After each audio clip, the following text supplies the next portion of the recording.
nul et archi nul. Une commune qui serait gérée comme ça, mais le maire, il serait sous tutelle. Mais enfin, ces gars-là, ils sont incompétents. Ah ben ça, non seulement je le regrette, mais ils sont quand même champions du monde, ceux-là. Ils sont au gouvernement.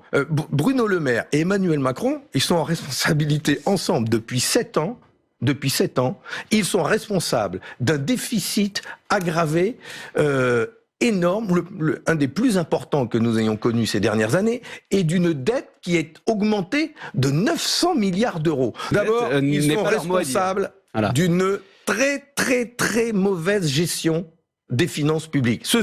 Ils sont nuls, très mauvais gestionnaires. Et donc, pas de budget rectificatif. Alors, bien sûr qu'il faut faire un budget rectificatif, mais au moins qu'on ait l'occasion d'en parler, au moins qu'on ait la possibilité d'amender et de réorienter les choix financiers de la France.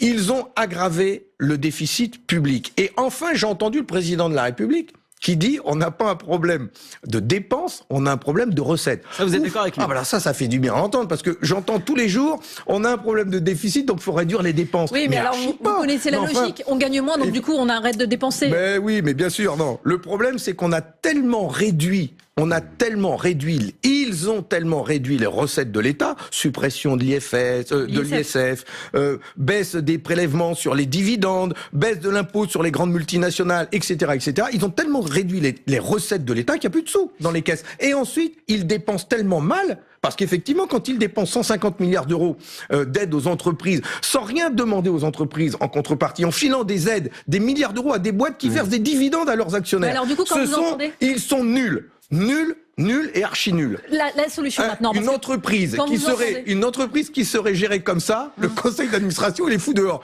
Une commune qui serait gérée comme ça, mais le maire, il serait sous tutelle. Mais enfin, ces gars-là, ils sont incompétents. Non, mais et ils nous font payer. Et là, aujourd'hui, ils sont forts parce qu'ils viennent et ils nous disent, il y a un trou, alors vous allez payer. Qui est-ce qui peut mettre 10 milliards? Alors, les hôpitaux, l'école, les seniors, l'assurance chômage. Non, mais c'est pour ça que je les traite d'escrocs. Non, mais c'est des escrocs parce qu'ils nous racontent des histoires pour nous demander encore plus de cracher plus au bassinet. Non, mais au-delà de la blague, parce que le choix des mots est important.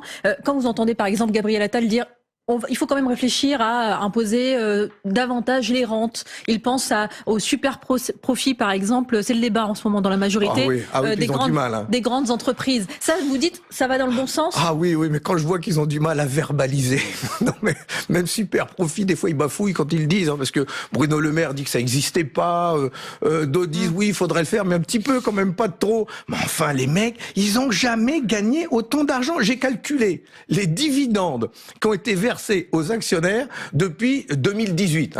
Monsieur Macron, il est élu en 2017, il fait son budget des riches, et donc à partir de 2018, écoutez, ça a explosé. Dividendes et rachats d'actions. Quand j'ai additionné la somme des dividendes et rachats d'actions, c'est monté à 411 milliards d'euros. Ouais, mais dit comme ça veut rien dire. Mais pourquoi ça veut rien dire? Enfin, c'est incroyable, ça. Non. Alors, venir chercher 10 milliards d'euros. Les profiteurs de crise aussi. Donc, c'est plus les profiteurs de crise, c'est eux qu'il faut viser davantage.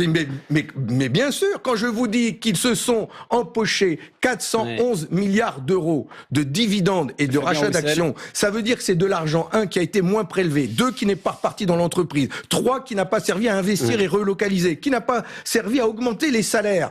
Enfin, et après, on nous demande à nous, salariés, retraités, jeunes, on nous demande de nous faire les poches à nous. Enfin, il y a un moment donné, mais on devrait faire la révolution. On devrait tous sortir dans la rue. Et ça, c'est une question que je me pose. Je trouve que les salariés, aujourd'hui, ne s'interrogent pas plus sur le pouvoir qu'ils ont de remettre en cause les choix qui sont faits aujourd'hui. On leur demande de faire des sacrifices, on leur demande de ne pas accepter d'augmentation de salaire, on leur demande de payer plus cher l'alimentation, l'essence, l'électricité, et excusez-moi, je trouve que ça ne bouge pas beaucoup.